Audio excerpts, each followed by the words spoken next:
जय हिंद दोस्तों। आज हम बात करेंगे यूपी पुलिस ट्रेनिंग के संबंध में, जो अभी संख्यात्मक आरटीसी आवंटन हुआ आप लोगों का। ठीक है, इसमें अभी आपका संख्यात्मक आवंटन हुआ है ट्रेनिंग हेडक्वार्टर से कि आपको कितने संख्या में किस ट्रेनिंग सेंटर पर जाएंगे ट्रेनिंग करने। ठीक है, जेटीसी जनपद से कितने संख्या में किस ट्रेनिंग सेंटर पे जाएंगे ट्रेनिंग करने। इसमें हर जेटीसी सेंटर पे जो भी रिक्रूटर अच्छी अब तक आमद करा चुके हैं, बस उन्हीं का आरटीसी आवंटन हुआ है। ठीक है, आज यूपी में जितने भी आमद करा चुके हैं अब तक 11 तारीख तक, ठीक 11 जुलाई तक जो भी आमद करा चुके थे उन्हीं का बस ट्रेनिंग सेंटर आवंटन हुआ है। ठीक, संख्यात्मक बाय नेम किसी का आवंटन नहीं हुआ है। बाय नेम सूची तैयार की जाएगी आपके जेटीसी सेंटर से। ठीक है, जेटीसी प्रभारी, जेटीसी सेंटर जो प्रभारी हैं वहाँ के स्टाफ, वहाँ के कप्तान सर द्वारा जो भी निर्णय लिया जाएगा वहां से किसको, किस जनपद के अभ्यर्थियों को किस ट्रेनिंग सेंटर भेजना है, उसी में सूची तैयार की जाएगी। ठीक है, तो आप सूची देखे होंगे, जो संख्यात्मक सूची है, लेटर जो आया है अभी मेरे टेलीग्राम ग्रुप में मिल जाएगा आपको, अगर नहीं देखे होंगे तो।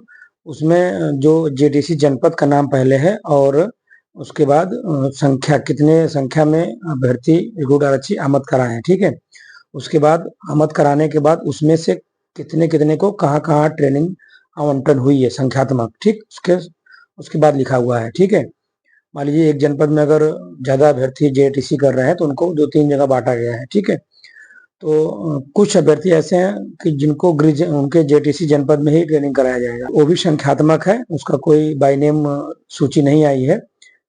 तो इसमें जेटीसी जनपद के द्वारा ही डिसीजन लिया जाएगा ना कौन कहाँ ट्रेनिंग करेगा। कोई सूची तैयार की जाएगी, उसमें एक सूची तैयार की जाएगी कि किसको जेटीसी जनपद में ट्रेनिंग करना है और किसको बाहर भेजना है। ठीक है, उसमें जो लिखा है, जो ट्रेनिंग सेंटर लिखा होगा वहाँ भेजना है। ठीक, 19 या 20 जुलाई के पहले ही आपकी सूची तैयार हो जाएगी, आपको जानकारी मिल जाएगी कि आपको किस ट्रेनिंग सेंटर पर जाना है।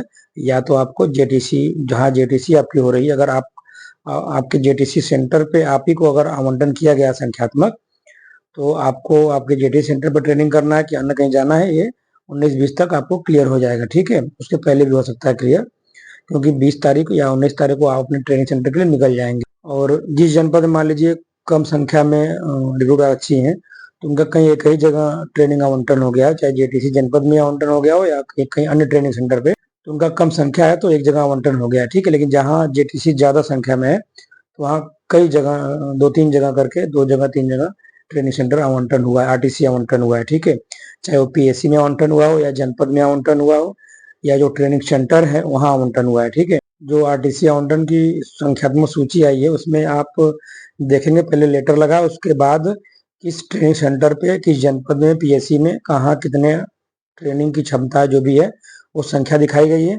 उसके बाद ट्रेनिंग आवंटन हुआ है। ठीक है, पहले पुरुषों का है, उसके बाद महिलाओं का है।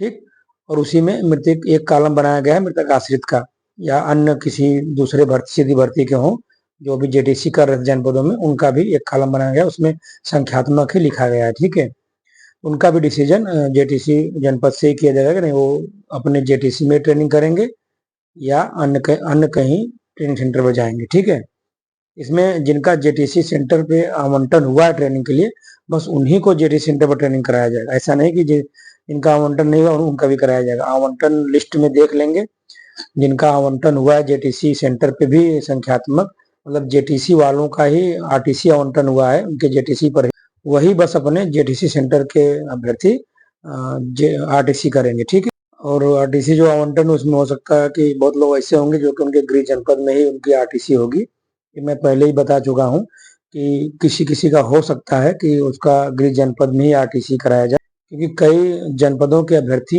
एक जेटीसी सेंटर पे अपना आमद कराए हैं, तो अगर उनका आरटीसी आवंटन होता है तो उसमें से हो सकता है किसी का गृह जनपद में ही उनका आरटीसी हो।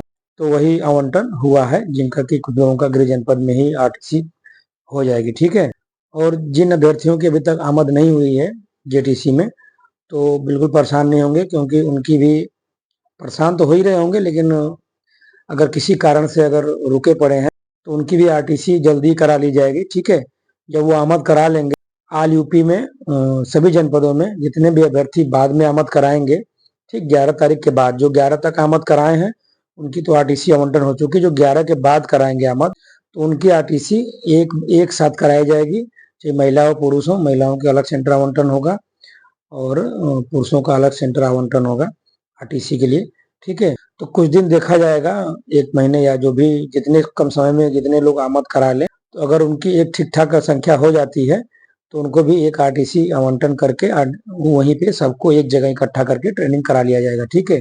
महिलाओं को अलग और पुरुषों को अलग ट्रेनिंग सेंटर पे। और ऐसा नहीं कि अगर ट्रेनिंग नहीं कराया जाएगा तो आप लेट हो जाएंगे। जिनकी 11 तारीख तक आमद नहीं हुई है, 11 के बाद जब आमद होगी तो जब तक आरटीसी आवंटन नहीं होगा तब तक जेटीसी करते रहेंगे, ठीक है। हो सकता है कि 1 महीने के ऊपर भी जेटीसी कर सकते हैं जब तक आरटीसी आवंटन नहीं होगी। आरटीसी आवंटन होगी फिर आप अपने ट्रेनिंग सेंटर पर चले जाएंगे, वहाँ ट्रेनिंग करके आ जाएंगे। आप इनसे अगर 1 महीने लेट जाएंगे तो 1 महीने ट्रेनिंग करके लेट आएंगे, यही बस अंतर रहेगा और कोई बहुत ज्यादा अंतर नहीं रहेगा, ठीक है। तो बस आज के लिए इतना ही, मिलते हैं अगली वीडियो में एक अच्छी जानकारी के साथ, तब तक के लिए जय हिंद।